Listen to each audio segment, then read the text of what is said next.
Very good morning, children. So, here we are with our second class for this chapter, Retirement of a Partner. In the previous class, we have discussed about the introduction, the meaning, and the steps which are involved at the time of accounting treatment for the retirement of a partner.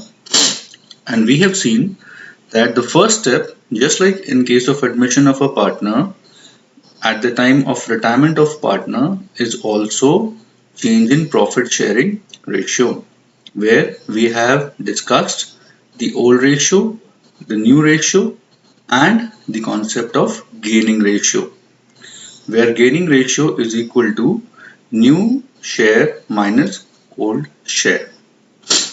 Now, children, it is very important for us to understand that what is the utility of this gaining ratio. So the purpose, the objective of calculating gaining ratio is only and only for doing the accounting treatment of goodwill. I repeat, the purpose and objective of calculating gaining ratio is for doing the accounting treatment of goodwill at the time of retirement of a partner. This is our step 2, which says retiring partner is entitled to his share of goodwill at the time of retirement, because goodwill earned by the firm is the result of the efforts of all the existing partners in the past, including the retiring partner as well as the continuing partners. Therefore, the gaining partners compensate the retiring partner by paying goodwill in their gaining ratio. I repeat, the gaining partners compensate the retiring partner by paying goodwill in their gaining ratio. And for that, we need to calculate the share of goodwill of the retiring partner. So retiring partner's share of goodwill will be equal to firm's goodwill, or we can say goodwill of the firm multiplied by his profit share. So this way you will arrive at goodwill of share of goodwill of the retiring partner. Now once you have the share of goodwill of the retiring partner and even the gaining ratio has been calculated, then the treatment for the goodwill becomes easy. It's almost the same what we have done in the previous chapter admission. Rather, I would say treatment of goodwill in this chapter retirement is easier than what we have done in admission. In admission, we have seen 4 to 5 cases for the treatment of goodwill share of the new partner who is joining the firm. Here, there is only one case for the treatment of goodwill. That means only one entry will be sufficient enough for us to understand how we are doing the accounting treatment of goodwill. So look at this slide.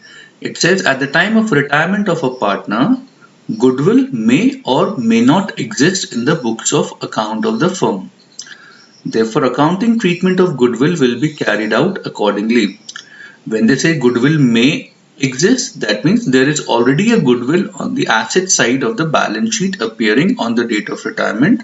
And when they say may not exist, it means that there is no goodwill appearing in the balance sheet on the asset side on the date of retirement. So these are two cases mostly.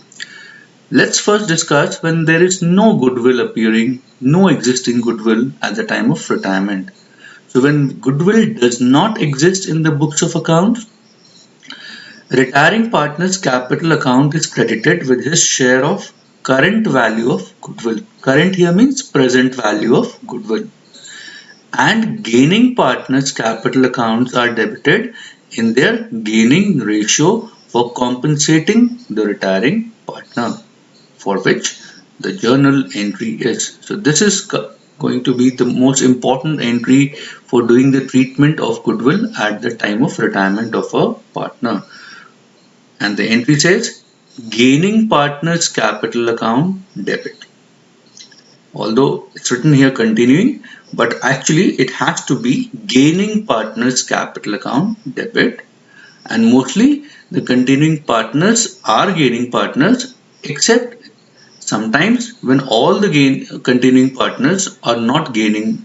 So we only take gaining partners capital account to retiring partners capital account, being retiring partners share of goodwill adjusted to gaining partners in the gaining ratio.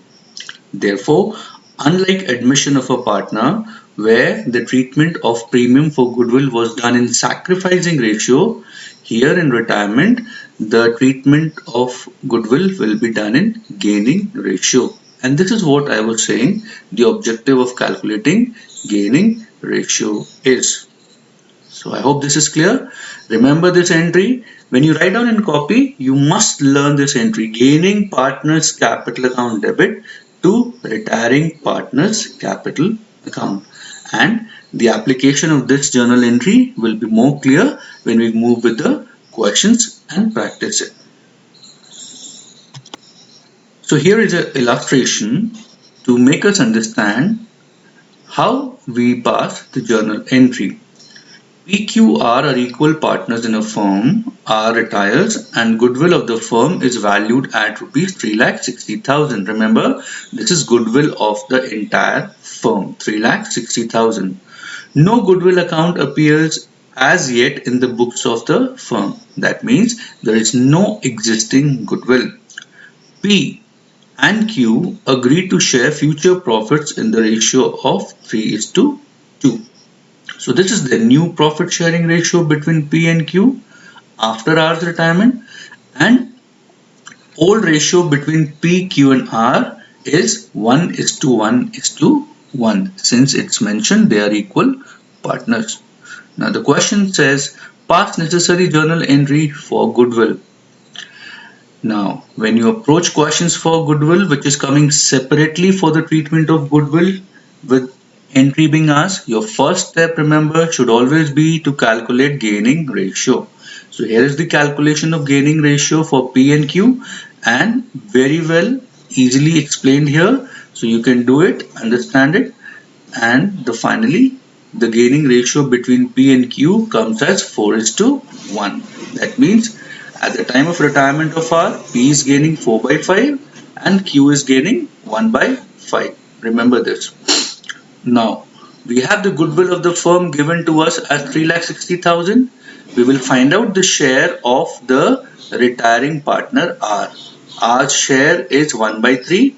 So 1/3 of 3,60,000 will be the share of retiring partner R, which is equal to 1,20,000. So I repeat, 1/3 of 3,60,000 is our share.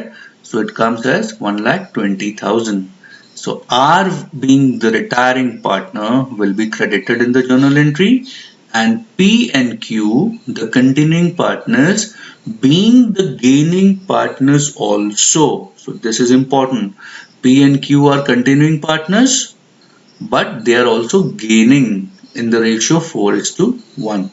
So this 1,20,000 will be distributed in the ratio 4:1 between P and Q, the gaining partners, which comes as 96,000 for P and 24,000 for Q. This journal entry now gets completed. P's capital account debit 96,000, Q's capital account debit 24,000, to R's capital account 1,20,000.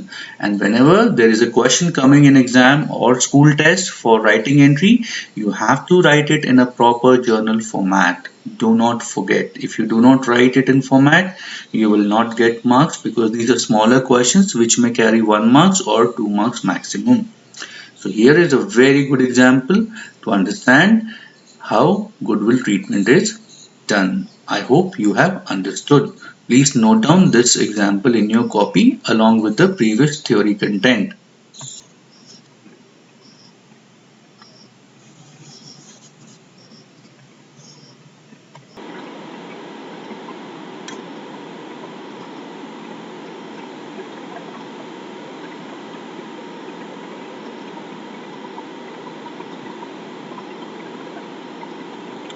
Here is an example.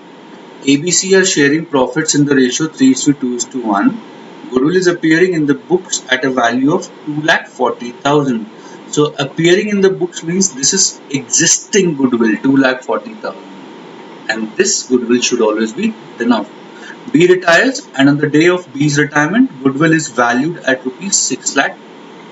A and C decided to share future profits in the ratio of 3:2. So here is an old ratio 3:2:1. Here is the new ratio 3:2. With the help of this old ratio and new ratio, we will calculate gaining ratio, and the working is done here. And gaining ratio between A and C after B's retirement is 3:7. In this ratio, we will distribute the share of retiring partner B for the accounting treatment of goodwill. But before we do that, we have to write off the existing goodwill 2,40,000.